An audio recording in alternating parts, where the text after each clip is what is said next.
ఈ రోజు జగన్ సభ చూస్తుంటే నాకు కొంచెం నవ్వు వస్తుందండి. పదే పదే సిద్ధం సిద్ధం సిద్ధం అంటాడు.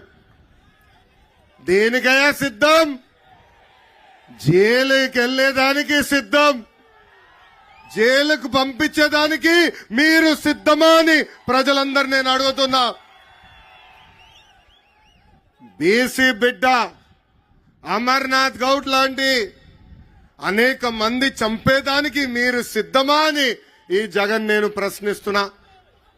ఒక దళిత గలం డాక్టర్ సుధాకర్ లాంటి అనేక దళితులు చంపేదానికి మీరు సిద్ధమా అని ఈ సభాముఖంగా ప్రశ్నిస్తున్నా. మైనారిటీ బాలిక మిస్బాని ఎలా చంపారో అలా మైనారిటీలు చంపేదానికి మీరు సిద్ధమా అని ఈ సభాముఖంగా సైకో జగన్ నేను ప్రశ్నిస్తున్నా.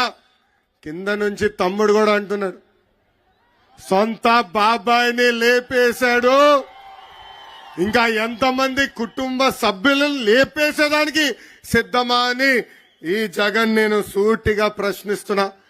లేదంటే రాష్ట్ర నాయకులు కొట్టి చంపేశారు. బాపట్ల జిల్లాలో రైతు భరోసా కేంద్రాల్లో పనిచేస్తున్న అగ్రికల్చర్ అసిస్టెంట్ పూజిత ఆత్మహత్య చేసుకుంది. ఆ చెల్లమ్మ ఎందుకు ఆత్మహత్య చేసుకుందో తెలుసా? వైకాపా నాయకులు ఆర్బీకే కేంద్రానికి వచ్చి ఎరువులు దొంగతనం చేశారు. ఆ డబ్బులు ఆ చెల్లెమ్మ చెల్లించాలని వేధిస్తే పాపం ఆ చెల్లమ్మ ఆత్మహత్య చేసుకుంది.